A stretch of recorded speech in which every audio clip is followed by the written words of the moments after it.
सुनु मिथिला के बात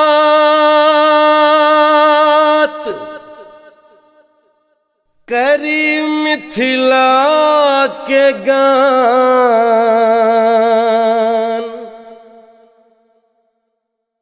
सुनु मिथिला के बात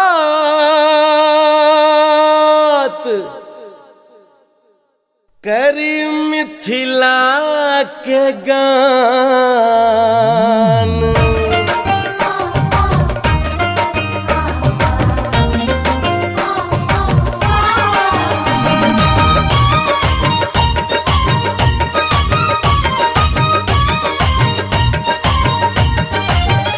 सुनु मिथिला के बात करी मिथिला के गान। सुनु मिथिला के बात करी मिथिला के गान। एतय मंडन अयाची के गाम छे, एतय एलथि महेश धरी उगना के भेष।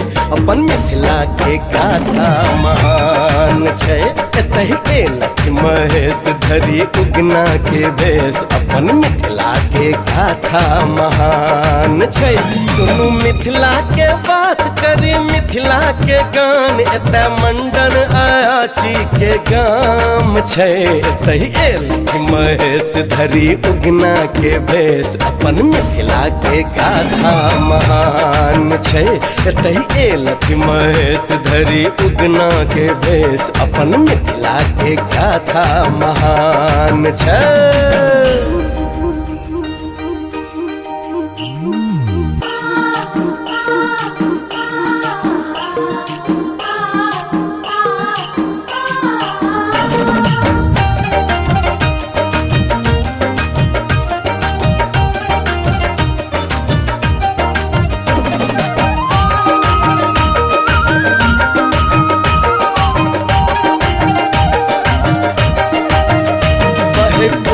संग पछिया की झुम झुम के चले अंगना दुआरिया के झुम झुम के।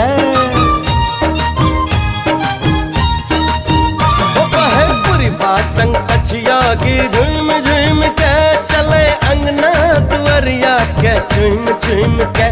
देखू मिथिला नगरिया के घुम घुम के। एतहि उपजे मखान केहन लुहरे छे धान। देखू गिरहत के होठवा में पान छे, एतहि उपजे मखान केहन लुहरे छे धान। देखू गिरहत के होठवा में पान छे।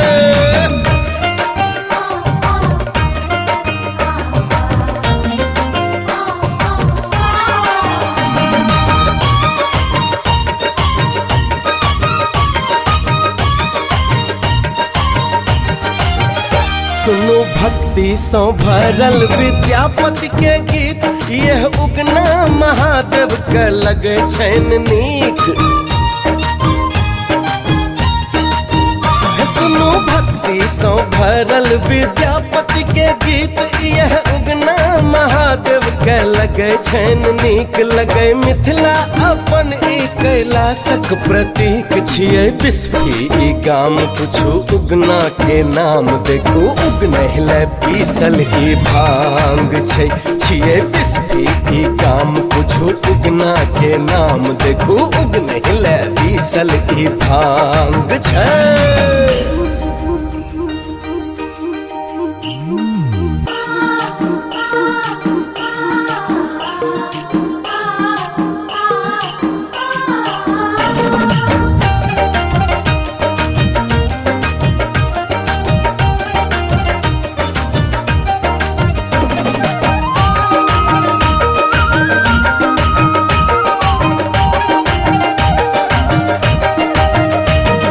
सीता स्वयंवर में लक्ष्मण संग्राम है यो। मिथिले में बसे जनकपुर सन धाम। सीता स्वयंवर में लक्ष्मण संग्राम है यो। मिथिले में बसे जनकपुर सन धाम, लिया जनकक सीने ही वैदेही के नाम। जनिक पावन छै त्याग छियै मिथिला के भाग, जिनक पावन में लक्ष्मण संग्राम छै। जनिक पावन छै त्याग छियै मिथिला के भाग, जिनक पावन में लक्ष्मण संग्राम छै। सुनू मिथिला के बात करी मिथिला के गान, एतय मंडन अयाची के गाम छै। एतय एलखि महेश धरी उगना के भेष, अपन मिथिला के गाथा महान छै। एतय एलखि महेश धरी उगना के भेष, अपन मिथिला के गाथा महान छै।